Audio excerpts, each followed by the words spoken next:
सभी को नमस्कार। मैं एस यादव किलोल फिर एक बार आपके साथ। आज हमारा लास्ट टॉपिक है जिसका नाम है राइट टू एजुकेशन का पार्ट सेकंड। फर्स्ट पार्ट के अंदर साथियों आप लोगों ने जाना कि किस तरह राइट टू एजुकेशन डेवलप हुआ, उसकी पूरी कहानी मैंने आप लोगों को बताई और उसके अंदर ये भी बताया कि एक्ट कब बना, कैसे बना और किस नाम से। जैसे हम बात करते हैं पहले बिल बना, बिल के बाद एक्ट बना, एक्ट के बाद क्या बनती है, नियमावली। तो साथियों अब मैं जो आपको पढ़ाने जा रहा हूँ, जो हमारा राइट टू एक्ट है 2009 की यदि हम बात करें तो देखिए इस एक्ट के अंदर जो अध्याय है हमारे, कितने अध्याय हैं, 7 अध्याय हैं इसके अंदर। और उसके बाद यदि हम बात करते हैं 38 धाराएं हैं, उनका मैं विस्तार से आपको पढ़ाऊंगा। साथ में मैं आपको जो हमारी राजस्थान सरकार द्वारा बनाई गई है आरटी की नियमावली, उसको इंक्लूड करते हुए ताकि जो चेंजेज हुए हैं वो साथ में, उसके अलावा मैं अमेंडमेंट भी इसमें साथ में लेके आया हूं, वो भी आप लोगों को बताऊंगा कि किस तरह अब जो लेटेस्ट जो परिवर्तन किए गए हैं और पूर्व की जो भर्तियां हुई हैं उनमें कुछ बहुत सारे अमेंडमेंट पूछे गए हैं या कहें हम संशोधन पूछे गए हैं। और वो संशोधन किस तरह से पूछे गए उस चीज़ का बारीकी से अध्ययन करना है। हो सकता है कि हमारी 2 पार्ट में वीडियो चली जाए, हो सकता है कि एक बहुत लंबा वीडियो भी बन सकता है, लेकिन मैं एक एक चीज़ पर बारीकी से बात करूंगा इसके एक एक अध्याय पर। तो सबसे पहले मैं बात करना चाहूंगा आप पे अध्याय की। देखिए सबसे पहले हम देखेंगे नाम और उसके अंदर देखेंगे सबसे बड़ा अध्याय कौन सा है, और फिर मैं एक एक करके एक एक धाराएं आपको बताऊंगा इसके अंदर। और बहुत सारे नियम जो थे हमारे राजस्थान जो नियमावली से बनाए गए थे वो नियमों को भी इंक्लूड करूंगा। तो तैयार हो जाइए पढ़ने के लिए, ठीक है भाई। हाँ अब बात करते हैं, देखिए अपने इसके अंदर, हाँ देखिए सबसे पहले देखिए जो अध्याय है अपने इसके अंदर, टोटल जो अध्याय उनमें से पहला अध्याय, और पहले अध्याय की साथियों जैसे कि हम बात करें तो इसके अंदर जिसका नाम क्या है, प्रारंभिक। दूसरे यदि हम बात करते हैं सेकंड अध्याय जिसका नाम है निःशुल्क और अनिवार्य शिक्षा का अधिकार। तीसरे की यदि हम बात करते हैं जिसके अंदर बताए गए समुचित सरकार और स्थानीय प्राधिकारी और माता पिता के कर्तव्य। ये प्राधिकारी जो है ना, ये समझना अधिकारी, स्थानीय लेवल पर जो अधिकारी बनाए गए, जैसे पीओ बनाया गया, ब्लॉक लेवल पर भी बनाए गए सीबीओ, ये क्या कहलाते हैं, लोकल अथॉरिटी, ठीक है। उसके बाद अध्याय 4 के अंदर देखिए विद्यालयों और शिक्षकों के उत्तरदायित्व। ये सबसे ज्यादा जो अध्याय जो 4 था हमारे किस में जोड़ा गया था, रीट के अंदर। देखिए राजस्थान में रीट के अंदर इस अध्याय के लिए ज़्यादा फोकस किया गया था, लेकिन हमारे यहाँ अगर हम बात करें जो स्कूल व्याख्याता है उसमें तो सारे अध्यायों पर ही जोर दिया गया है, ठीक है। अब आगे का देखिए अध्याय देखते हैं 5। अध्याय 5 के अंदर देखिए कहा गया प्रारंभिक शिक्षा, एलिमेंट्री एजुकेशन का पाठ्यक्रम और पूरा किया जाना।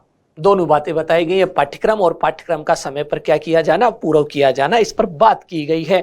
अध्याय 6 के अंदर देखिए बाल अधिकारों के संरक्षण की बात कही गई है। किसकी बात कही है, बच्चों के जो अधिकार हैं उनको किस तरह से संरक्षित यानी उनको प्रोटेक्शन कैसे किया जाए। अध्याय 7 जो मुख्य बातें थी वो छूट गई थी, उन बातों को यहाँ पर देखिए इंडिकेट किया गया है अध्याय में, जिसे कहा जाता प्रकीर्ण या उसे कहा गया अन्य मुख्य बातें।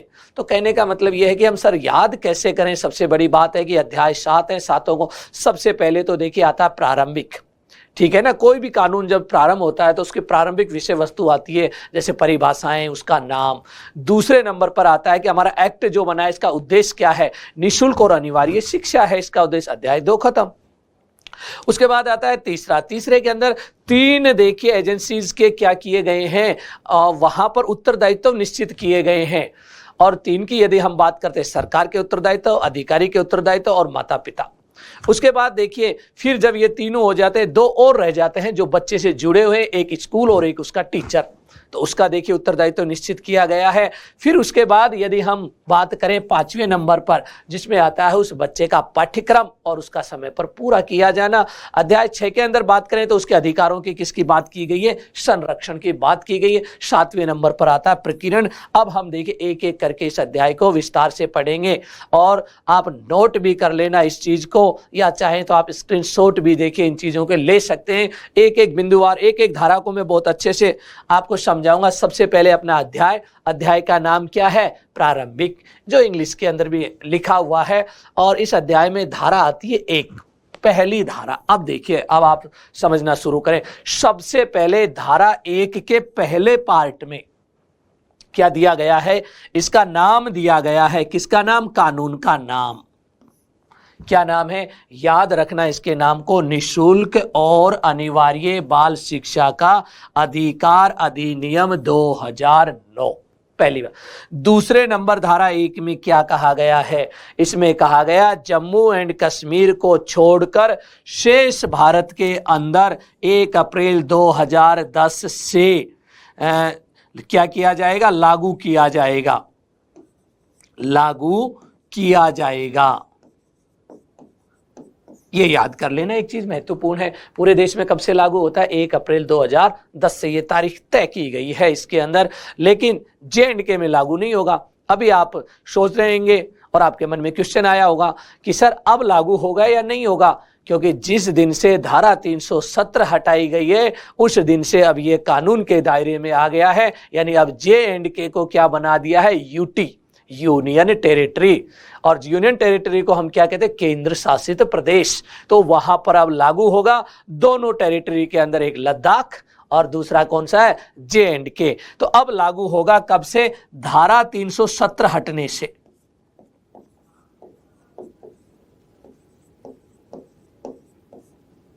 हटने के बाद क्या हो गया? लागू हो गया।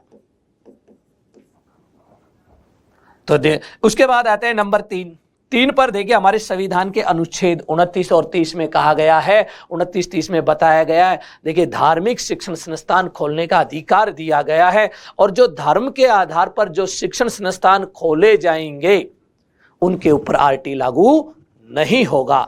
याद रखना इस बात को क्लियर। धार्मिक शिक्षण संस्थानों को इससे क्या किया गया? कानून से मुक्त किया गया है। पहले एक J&K को मुक्त किया गया था, अब वहां तो लागू हो गया। अब बचा किस पर लागू नहीं होगा? धार्मिक शिक्षण संस्थानों पर लागू नहीं होगा। और कुछ एग्जाम्पल मैं आपको देता हूं धार्मिक शिक्षण संस्थानों में। मुस्लिमों के लिए तो है जैसे मदरसा, लागू होगा या नहीं होगा? नहीं होगा। हिंदुओं के लिए है वैदिक पाठशाला, वैदिक पाठशाला। और ईसाइयों के लिए ईसाई मिशनरी।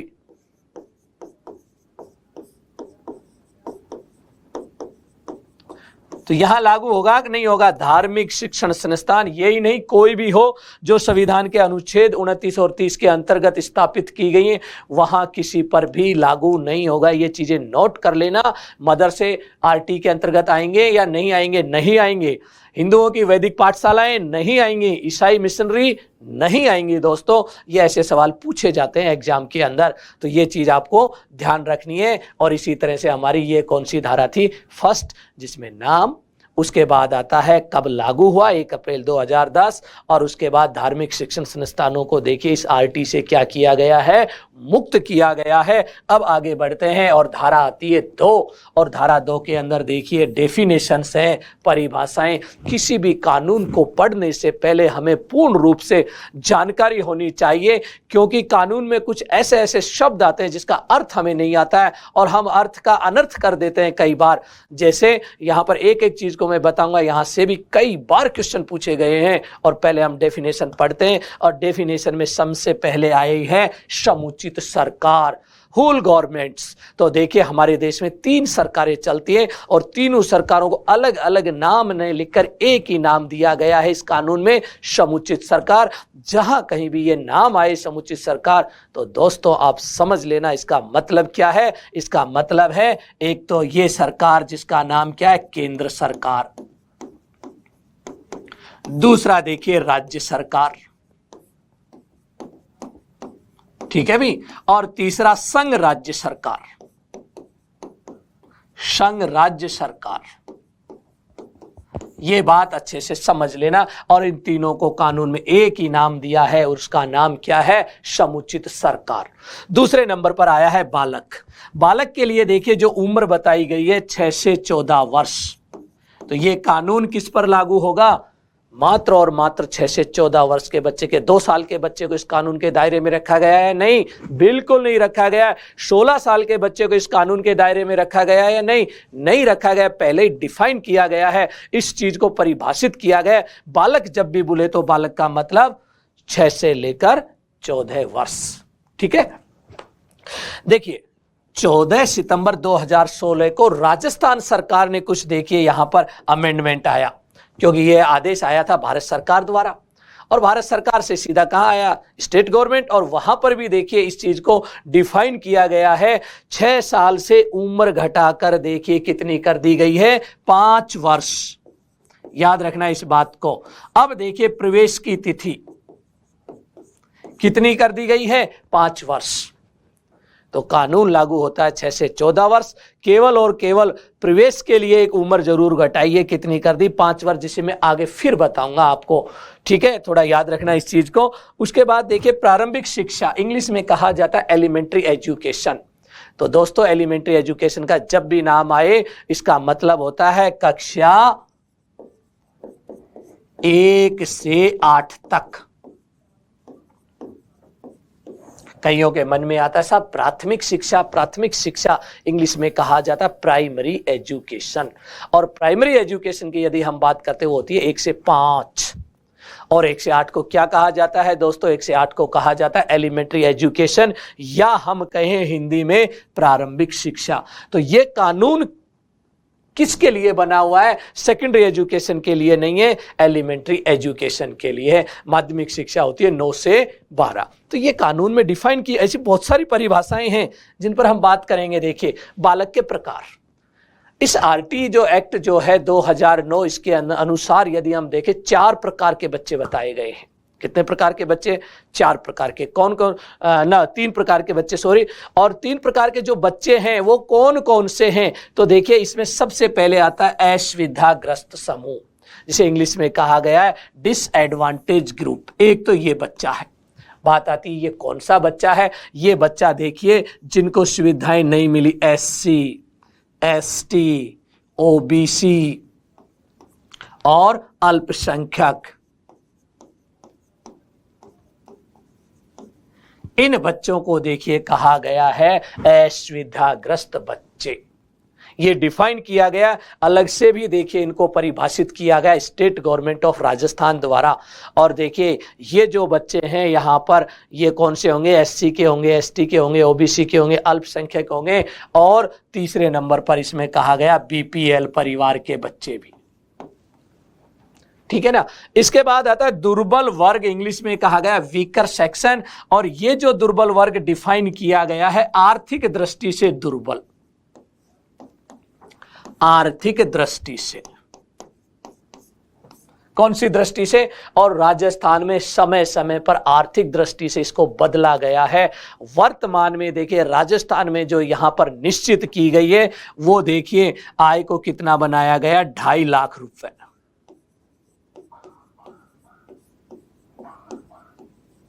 से कम आय, 2.5 लाख रुपए से जिस परिवार के बच्चे की आय कम है उस बच्चे को कहा जाएगा दुर्बल वर्ग का बच्चा। तीसरे नंबर पर देखिए निशक्तताग्रस्त जो चाइल्ड है, जो बच्चा है, चाइल्ड विद डिसएबिलिटी बालक, यानी निशक्तताग्रस्त बालक। तीसरा प्रकार देखिए आजकल देखिए एक कानून बना हुआ है जिसका नाम है दिव्यांग जन अधिकार, दिव्यांग जन अधिकार अधिनियम एक्ट, अधिनियम। और ये एक्ट बना है 2016। 2016 के अंदर देखिए ये जो बना हुआ है अधिकार, इसमें 21 प्रकार के बच्चे बताए गए हैं। कितने प्रकार के बच्चे बताए गए? 21 प्रकार के बच्चों को शामिल किया गया है, जिन्हें पहले क्या कहा जाता था? विकलांग बच्चे। बाद में इन्हें कहा जाने लगा निशक्तताग्रस्त बच्चे, इंग्लिश में चाइल्ड विद डिसएबिलिटी। 2012 में जब इस कानून में संशोधन किया तो इसका नामकरण किया गया था, लेकिन 2016 के अंदर देखिए 12 से यानी सीधे हम कहाँ आते 16 में एक्ट बन गया। एक्ट बन गया तो इन बच्चों को एक स्पेशल नाम दिया गया और नाम क्या है, दिव्यांगजन। उस दिन के बाद से इन बच्चों को कहा जाता है दोस्तों दिव्यांगजन बालक। और 21 प्रकार के देखिए मानसिक और शारीरिक रूप से इन बच्चों को पहचान की गई है और 21 प्रकार बताए हैं और उनमें भी कहा गया है कि वो कमी पाए 40% से अधिक तो उसे दिव्यांग श्रेणी में रखा जाएगा। उसके पास, बच्चे के पास सर्टिफिकेट होना चाहिए 40% किसका, दिव्यांगजन का, तो इसमें शामिल किया गया। तो देखिए आरटी में कितने प्रकार के बच्चे हो गए, 3 प्रकार के बच्चे, एक असुविधाग्रस्त, दूसरा दुर्बल वर्ग आर्थिक दृष्टि से, और तीसरा आता है चाइल्ड विद डिसएबिलिटी, निशक्तताजन या दिव्यांगजन बालक। इस बालक की उम्र भी डिसाइड की गई है 6 से लेकर 18 वर्ष। दिव्यांगजन बालक होगा जिसकी उम्र कितनी होगी, 6 से 18 वर्ष। और हमारे जो बच्चे की उम्र थी सामान्यतः 6 से 14 वर्ष। तो ये चीजें भी याद रखना, अगर पूछा जाता है दिव्यांग बालक की उम्र निर्धारित की गई है 6 से 18 वर्ष। ऐसी चीजें आप नोट जरूर कर लेना, काफी महत्वपूर्ण चीजें हैं ये। आगे बढ़ते हैं और देखिए और भी कुछ परिभाषाएं। नंबर 5, राष्ट्रीय बाल अधिकार संरक्षण आयोग, इसका गठन किया गया हमारे देश में 2005 में, जो बच्चों को क्या प्रदान करता है, संरक्षण प्रदान करता है। फिर आता है संरक्षक या माता पिता, ये होंगे बच्चे के अभिभावक। ये तो क्या होते हैं, अभिभावक। और संरक्षक के अंदर देखिए कहा गया उसका चाचा चाची हो सकते हैं या उसके मामा मामी हो सकते हैं, यानी और भी यदि हम देखें दादा दादी किस में आएंगे, यदि माता पिता नहीं है तो दादा दादी उस बच्चे के अभिभावक कहलाएंगे, बाकी देखिए उसके क्या होंगे, गार्जियंस होंगे। अब आता है स्कूल। स्कूल की यदि बात करें तो कक्षा 1 से 8 और कक्षा 1 से 8 के विद्यालयों को देखिए यहां बांटा गया है 4 भागों के अंदर। अगर हम विद्यालयों की बात करते हैं तो कितने भागों में बांटा गया है, स्कूल को 4 भागों के अंदर बांटा गया है। 4 कौन कौन से प्रकार के स्कूल हैं देखिए आरटी के अनुसार। एक स्कूल तो देखिए कहा गया है, जिसे आगे देख लेते हैं। एक को तो कहा गया प्राइवेट या हम कह दें निजी, क्या कह देते हैं हम, निजी स्कूल। दूसरा देखिए सरकारी स्कूल, जिसको क्या कहा जाता है, राजकीय या गवर्नमेंट स्कूल। तीसरा देखिए अनुदानित एडेड स्कूल जिन्हें कहा जाता है, इसमें कुछ हिस्सा तो सरकार का होता है और कुछ निजी लोगों का होता है। ऐसे स्कूलों को अनुदानित या एडेड स्कूल कहा जाता है, ठीक है। फिर आता है वेरी वेरी इंपॉर्टेंट, विशेष श्रेणी के या खास श्रेणी के विद्यालय स्कूल। सब क्वेश्चन क्या पूछा जाएगा, क्वेश्चन पूछा जाएगा आरटी के अनुसार स्कूल कितने प्रकार के हैं। याद रखना आरटी के अनुसार स्कूल है 4 प्रकार, ठीक है भी, एक क्वेश्चन। दूसरा पूछा जाएगा ऐसे कौन से स्कूल हैं आरटी के जिस पर नियम नहीं लागू होते, प्राइवेट, सरकारी, अनुदानित या विशेष। विशेष को इंग्लिश में कहा जाता है स्पेसिफाइड, क्या कहते हैं हम, और अपनी भाषा में हम कह देते खास श्रेणी के स्कूल। इन स्कूलों को आरटी से क्या रखा गया, मुक्त। इन पर यह कानून लागू नहीं होगा, इन स्कूलों पर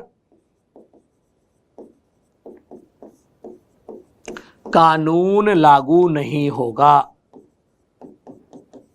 नहीं होगा, क्योंकि इन स्कूलों को कहा गया खास श्रेणी के विद्यालय। अब आपके मन में ये आ रहा होगा सर ये कौन कौन से स्कूल हैं खास श्रेणी के। देखिए ये खास श्रेणी के स्कूल जो मैं यहां लिख देता हूं, एक तो है आरएमएस, राष्ट्रीय मिलिट्री स्कूल, दूसरा है सैनिक स्कूल, ठीक है भी, ये याद रखना ये चीजें।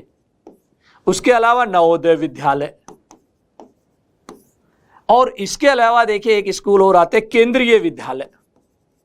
केंद्रीय विद्यालय जितने भी केवी हैं वो इसके अंतर्गत नहीं आते। ये देखिए विशेष श्रेणी के स्कूल हैं जो सरकार द्वारा या राज्य सरकार द्वारा जिन्हें घोषित किया जाता है विशेष श्रेणी के स्कूल। और वो विशेष श्रेणी के स्कूल का मैंने आपको क्या दिखाया है, एग्जाम्पल भी दिखाया है। और ये जो विशेष श्रेणी के जो स्कूल हैं, इन स्कूलों को यदि हम बात करें, इन्हें क्या किया गया है, मुक्त किया गया है, कानून से मुक्त। इन पर यह कानून लागू नहीं होगा, बस इतना सीखना है।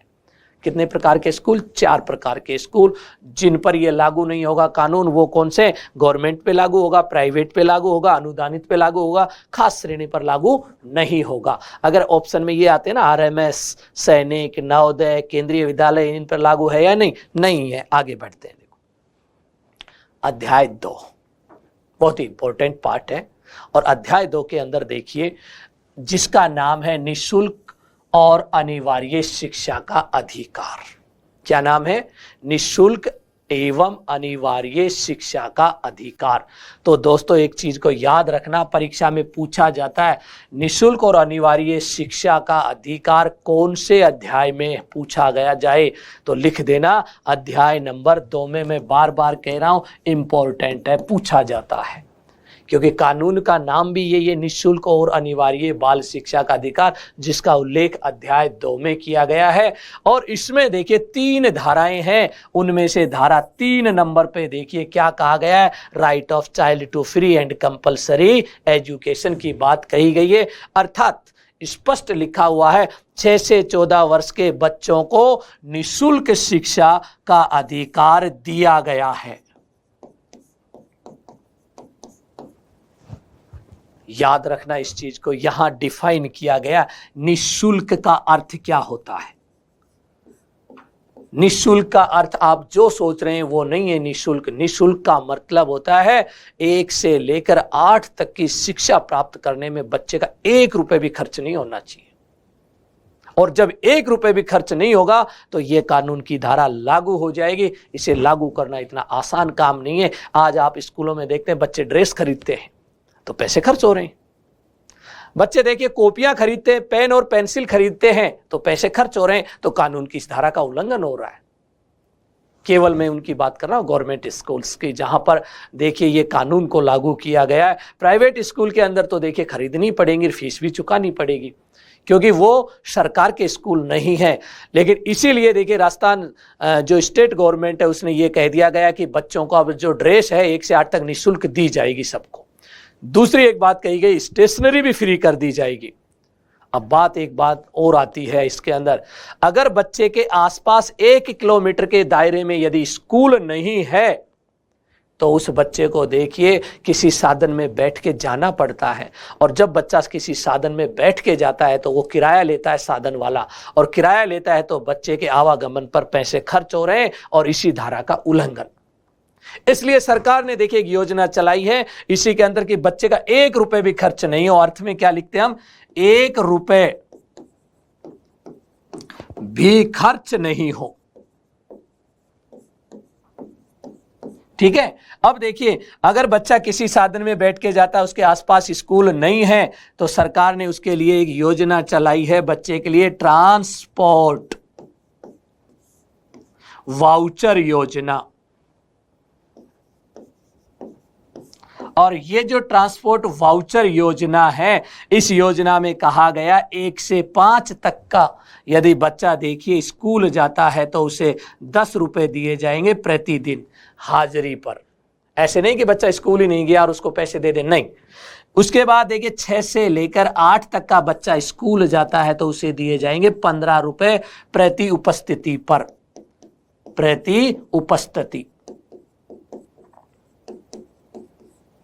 ये कब? जब उसके 1 किलोमीटर के दायरे में गवर्नमेंट स्कूल नहीं है तो, और 2 किलोमीटर के दायरे में अपर प्राइमरी स्कूल नहीं है तो ये शर्त लागू है। चाहे वो लड़का हो चाहे वो लड़की हो, दोनों को ट्रांसपोर्ट वाउचर योजना का लाभ मिलेगा। 1ली से लेकर 8वीं तक की शिक्षा क्या है दोस्तों? निःशुल्क शिक्षा है।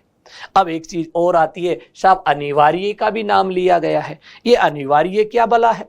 अनिवार्य का मतलब होता है देखिए सबसे पहले बच्चे का क्या होना चाहिए? प्रवेश, उसके बाद उसकी उपस्थिति, ठीक है ना। पहले नाम लिखवाओ, फिर वो डेली स्कूल जाना चाहिए और फिर उसे पास भी होना चाहिए। 8वीं पास तक की पूरी प्रक्रिया कहलाती है अनिवार्य। और एग्जाम में पूछा जा सकता है अनिवार्य शब्द का अर्थ है प्रवेश, उपस्थिति और पाठ्यक्रम का पूरा होना, और ये क्या कहलाता है, अनिवार्य शिक्षा कहलाता है। तो देखिए मैंने आपको दोनों चीजें बताई, अनिवार्य शब्द का अर्थ भी बताया और निःशुल्क शब्द का अर्थ भी बताया। निःशुल्क का मतलब बच्चे का 1 रुपए भी खर्च नहीं होना चाहिए। अब आगे बढ़ते हैं। धारा 4 और भी महत्वपूर्ण है। धारा 4 में स्पष्ट लिखा है कि देखिए 2 प्रकार के बच्चों के नाम लिखा, अनामांकित, ऐसा बच्चा जिसका आज तक स्कूल में नाम नहीं लिखा गया हो, यानी कभी भी वो एनरोलमेंट नहीं हुआ हो स्कूल में, उसको हम क्या कहते हैं, अनामांकित। दूसरा शब्द देखिए हमारे पास है ड्रॉप आउट। ड्रॉप आउट का मतलब होता है कि वो बच्चा देखिए स्कूल में नाम तो लिखा गया था कभी, लेकिन आज स्कूल नहीं जा रहा, यानी बीच में ही उसने स्कूल छोड़ दी, ऐसे चाइल्ड को कहा जाता है ड्रॉप आउट। तो 2 हमारे पास हो गए, एक अनामांकित और दूसरा ड्रॉप आउट बच्चे। ऐसे जो बच्चे हमारे समाज में, इन बच्चों को भी स्कूल से जोड़ा जाएगा। बात आती है कि उनको एडमिशन कैसे दिया जाए, तो दोस्तों याद रखना, उनको एडमिशन दिया जाएगा उनकी उम्र के अनुसार। वेरी वेरी इंपॉर्टेंट क्वेश्चन है, ये भी बार बार पूछा जाता है कि देखिए बच्चों को प्रवेश दिया जाए, अनामांकित और ड्रॉप आउट बच्चों को देखिए किसके अनुसार प्रवेश दिया जाएगा, उम्र के अनुसार। याद रखना, आयु के अनुसार। और कैसे देना है ये मैं सिखाता और समझाता भी हूं। हमारे पास 6 साल का बच्चा आता है, कितनी उम्र है, 6 वर्ष। उस बच्चे को एडमिशन दिया जाएगा पहली कक्षा में। याद रखना, 7 साल का बच्चा आता है आपके पास, तो उसे एडमिशन देंगे आप दूसरी में। 8 साल का बच्चा आता है तो आप उसे एडमिशन देंगे तीसरी क्लास में। ऐसे गणना कर लेंगे हम। 9 वर्ष का बच्चा आता है तो उसे एडमिशन देंगे चौथी में। 10 वर्ष का बच्चा आता है तो उसे एडमिशन देंगे हम 5वीं में। और देखिए 11 वर्ष का बच्चा आता है तो देखिए उसे दिया जाएगा 6ठी में। 12 वर्ष का बच्चा आता है तो 7वीं में। और 13 वर्ष का बच्चा आता है तो 8वीं में। और 14 वर्ष का बच्चा आता है तो भी 8वीं में, क्योंकि कानून कहाँ तक लागू होता है, 14 वर्ष तक के बच्चे को शिक्षा प्राप्त करने का दोस्तों क्या है, अधिकार। ये गलती कभी मत कर देना कि बच्चे को कुछ नहीं आता है, उम्र है 10 साल, उसे पहली में एडमिशन दे देंगे, बिल्कुल गलत है। धारा 4 का उल्लंघन हो जाएगा। आयु के अनुसार प्रवेश देना है। और ये अच्छे से गांठ बांध लेना, जब आप व्यवहार में भी काम करेंगे, वास्तविकता में फील्ड में जब काम करेंगे, तो प्रवेश हमेशा उम्र के साथ, चाहे कोई कुछ भी कहे, कोई समझौता नहीं करना है। क्योंकि अभिभावक कहते हैं कि साहब इस बच्चे को कुछ नहीं आता है और ये बच्चा 8 साल का है, क्यों न पहली में ही दे दो इसको प्रवेश, जो गलत है। लेकिन 2016 में इसमें संशोधन किया गया था, जो मैंने पूर्व में बताया, संशोधन। और ये जो संशोधन किया है केवल और केवल पहली क्लास में, फर्स्ट क्लास में। देखिए फर्स्ट क्लास में क्या संशोधन किया गया, पहली क्लास के अंदर देखिए 5 वर्ष के बच्चे को भी प्रवेश दिया जा सकता है। 5 वर्ष के बालक को भी प्रवेश दे सकते हैं केवल पहले में। तो यानी हम यहां ये कर सकते हैं, अब या तो बच्चे की उम्र 5 हो या बच्चे की उम्र हो 6 वर्ष। बच्चा एडमिशन कितने लेगा, फर्स्ट में, वो उसके डिपेंड कर। 2 में नहीं जाएगा, 6 साल का रहेगा पहली में ही। या तो उसके अभिभावक देखिए 5 साल के कोई लिया ही नहीं, तो 6 साल का तो आएगा ही आएगा। आगे चलते हैं। देखिए धारा 5 में स्पष्ट कहा गया है, बच्चे किसी कारणवश से यदि स्कूल से टीसी मांगता है आगे पढ़ने के लिए, किसी दूसरे विद्यालय में जाने के लिए, उसे तुरंत टीसी दी जाए, अर्थात टीसी प्राप्त करने का अधिकार दिया गया है बच्चे को। देखिए ले सकता है, लेकिन इसमें एक बात बताई गई है, टीसी काटना ही तीसरी नहीं है। टीसी काटने के बाद जिस व्यक्ति ने टीसी काटी है वो उस बच्चे को दूसरे स्कूल में प्रवेश दिलाए, नहीं तो वो बच्चा शिक्षा से क्या हो सकता है, वंचित हो सकता है। और अपने रिकॉर्ड के अंदर उसे लिखना पड़ेगा कि इस जिस बालक की आपने टीसी काटी है वह बालक उस विद्यालय में प्रवेश हो गया जिसका एसआर नंबर ये है। ठीक है ना, पंजीयक नंबर ये है। अब देखिए हम अगले अध्याय पर चलते हैं दोस्तों, अध्याय नंबर 3। अध्याय 3 के अंदर देखिए कुछ लोगों के कर्तव्य निश्चित किए गए हैं, जिसमें 3 है। एक तो हमारे सरकार, दूसरे नंबर पर आता है अधिकारी और तीसरे नंबर पर आता है माता पिता। सरकारें देखिए 2 हैं, सेंट्रल गवर्नमेंट और स्टेट गवर्नमेंट, दोनों के अधिकार निश्चित किए गए। यहां से पिछली बार क्वेश्चन पूछे गए थे। बात करते हैं धारा 6 के अंदर। धारा 6 के अंदर देखिए कहा गया समुचित सरकार व स्थानीय प्राधिकारी द्वारा 3 वर्ष में विद्यालय खोलने का कर्तव्य है। जिस दिन से ये कानून लागू होगा उसके 3 साल में बच्चे के आसपास, कहां पर? बच्चे के आसपास स्कूल खोलना किसकी जिम्मेदारी है? सरकारों की। कौन सी सरकार की? समुचित सरकार, जिसमें तीनों आ जाती है। और इसमें प्रावधान किया गया था 1 किलोमीटर पर, ये राजस्थान में देखिए 1 किलोमीटर पर प्राथमिक विद्यालय खोला गया। प्राथमिक विद्यालय खोलना यह सरकार ने अपनी नियमावली में बनाया। और 2 किलोमीटर पर प्राथमिक की जगह कौन सा स्कूल खोलना? उच्च प्राथमिक स्कूल खोलना, विद्यालय खोलना का प्रावधान है। और ये देखिए कानून में नहीं है, ये कहां पर है? हमारे राजस्थान की नियमावली में। अलग अलग राज्यों ने अपनी अलग अलग नियमावली बनाई है, उसके अकॉर्डिंग वो खोलते हैं देखिए स्कूलों को। अब धारा 7 के अंदर देखिए कि ये स्कूल खोलने के लिए, इसमें टीचर्स लगाने के लिए जरूरत पड़ती है वित्तीय पैसों की। यदि हम बात करें कि इसके लिए आरटी के लिए पैसे प्रोवाइड कौन करवाएगा, बड़ा भारी कंफ्यूज रहता है। धारा देखिए ये याद रखना 7। मैं अभी एक सीएजी की रिपोर्ट पढ़ रहा था, उस रिपोर्ट में स्पष्ट कहा है कि कभी भी भारत सरकार ने ये अनुपात तय नहीं किया और न फिक्स किया है। तो फिर भी है क्या अनुपात? भारत सरकार ने स्पष्ट कहा सीएजी की रिपोर्ट के अनुसार कि जो जो प्रोजेक्ट जब समय समय पर लागू किए जाते उसके अनुसार पैसे प्रोवाइड करवाए जाते हैं। वर्तमान में प्रोजेक्ट चल रहा है समसा समग्र शिक्षा अभियान, उसके अकॉर्डिंग देखिए जो पैसे प्रोवाइड करवाए हैं उसका अनुपात रखा हुआ है 60-40। अगर पूछा जाए और किसके द्वारा है? समसा द्वारा। यह भी कोई फिक्स नहीं है, एक अनुमानित है कि इस आरटी को लागू करने के लिए केंद्र सरकार का जो हिस्सा रहेगा 60% और कभी भी 60 से कम नहीं होगा ये प्रतिशत, और राज्य सरकारों का कितना होगा? 40%। तो ये वित्तीय अनुपात पूछा जा सकता है एग्जाम में, वैसे पूछेगा नहीं। क्यों नहीं पूछेगा? क्योंकि भारत सरकार ने ऐसा कोई आदेश जारी किया ही नहीं आज तक। फिर भी देखिए एक अनुपात आता है जो हमारे पास कितना 60-40। क्लियर कर लेना इस बात को, बार बार मैं जोर देके कह रहा हूं, चाहे कोई कुछ भी कहे, मैं आपको सीएजी की रिपोर्ट के अनुसार बता रहा हूं ये डाटा के साथ। धारा 8। अब सबसे पहले हमारे पास आती है समुचित सरकार के दायित्व। सरकारों के क्या दायित्व है, चाहे वो हमारी केंद्र सरकार हो, चाहे हमारी राज्य सरकार हो, चाहे संघ राज्य सरकार, उनके दायित्व क्या बताए गए ये परीक्षा में पूछा जाता है। पहला दायित्व देखिए अनिवार्य शिक्षा का, और अनिवार्य शिक्षा के 3 पार्ट बताए थे मैंने अभी, देखिए जस्ट थोड़ी देर पहले। अनिवार्य शिक्षा में सबसे पहले बच्चे का प्रवेश का मतलब होता है नामांकन, यानी सब बच्चे का नाम लिखवाना जरूरी। उसके बाद ठहराव यानी उपस्थिति, यानी हम ये कह सकते हैं उस बच्चे का डेली स्कूल जाना चाहिए। और तीसरे नंबर आता है उसे प्रारंभिक शिक्षा पूर्ण होनी चाहिए, यानी 8वीं कक्षा क्या होनी चाहिए? उसकी उत्तीर्ण होनी चाहिए उस बच्चे की। देखिए ये 3 चीजों का अर्थ होता है अनिवार्य शब्द। और ये कौन अनिवार्यता कौन करेगा? सरकारें करेंगी अनिवार्यता, और बच्चे को तीनों अधिकार मिलने चाहिए।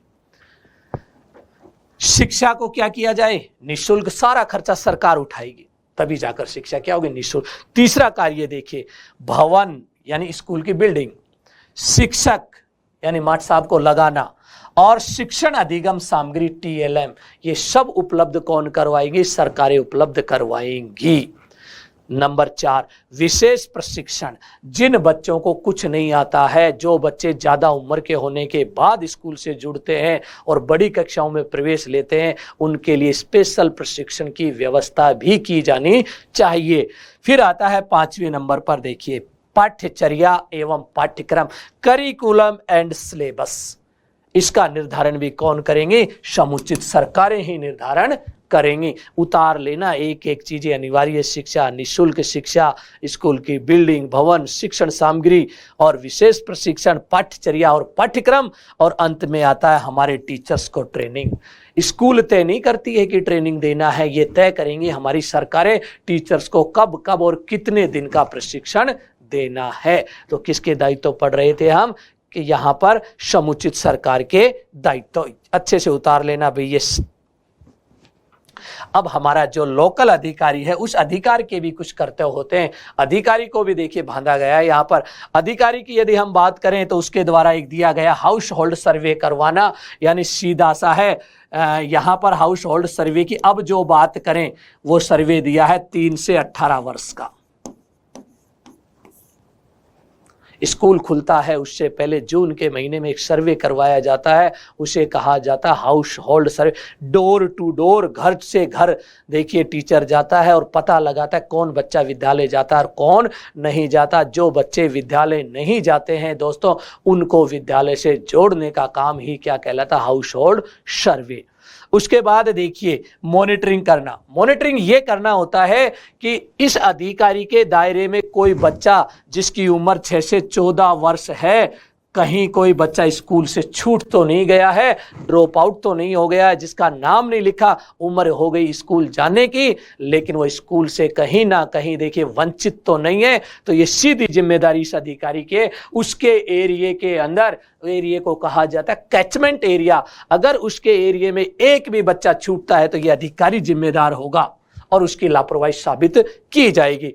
शैक्षिक कैलेंडर तय करना, अधिकारी द्वारा देखिए अपना पूरा कैलेंडर तय कर दिया जाता है, किस किस महीने में किस तरह के कार्य करना है, और ये कैलेंडर जारी करने का अधिकार किसको है? स्थानीय अधिकारी को, जो शिक्षकों को भी जारी करता है कैलेंडर। कब हाउस होल्ड सर्वे करना है, कब बच्चों के नामांकन करने, प्रवेश तिथि कब तक रहेगी, ये सारी कार्य योजनाएं कौन बनाता है? हमारा स्थानीय अधिकारी। अब आती है धारा 10, और धारा 10 के अंदर देखिए किसका प्रावधान किया गया? माता पिता का कर्तव्य निश्चित किया गया है। जब जब अधिकार दिए जाते हैं तो साथ में कर्तव्य भी तय किए जाते हैं। माता पिता या गार्जियन का कर्तव्य है कि अपने 6 से 14 वर्ष के बच्चे को या बच्चों को स्कूल में क्या दिलाए? प्रवेश, और प्रतिदिन स्कूल भेजे उन बच्चों को तैयार करके, प्रतिदिन विद्यालय भेजे। ये किसका दायित्व तय किया गया है? ये माता पिता का। और धारा 11 में भी देखिए पूर्व प्राथमिक शिक्षा की व्यवस्था, यानी 3 से 6 वर्ष के बच्चे की शिक्षा की व्यवस्था कहां पर की है सरकार ने? आंगनवाड़ी। कई जगह इसे बालवाड़ी भी कहा जाता है, बालवाड़ी। तो देखिए ये शिक्षा की व्यवस्था कहां पर की गई है? आंगनवाड़ी या बालवाड़ी में। 3 से 6 वर्ष का बच्चा यहां पढ़ता है। 6 वर्ष का होते ही उसे एडमिशन कहां दिला दिया जाता है? स्कूल के अंदर, क्योंकि स्कूल में उम्र क्या है? 6 से 14 वर्ष। ठीक है, इस तरह से ये आप देख रहे हैं यहाँ पर धाराएं कितनी हैं हमारे पास। यदि हम बात करें, धाराएं हमने पढ़ी हैं 1 से 11 तक। अब देखिए हम इसका सेकंड पार्ट और बना लेते हैं ताकि धाराएं हमें आसानी से रिवाइज हो जाएं। और इसका देखिए अब सेकंड तो क्या कहेंगे, थर्ड पार्ट आएगा, और थर्ड पार्ट के अंदर हम धारा 12 से पढ़ेंगे और कहां तक पढ़ेंगे? 38, और साथ में एक अनुसूची भी है, उस अनुसूची का भी अध्ययन करते हैं। जब तक के लिए धन्यवाद। नए वीडियो में फिर मिलते हैं दोस्तों।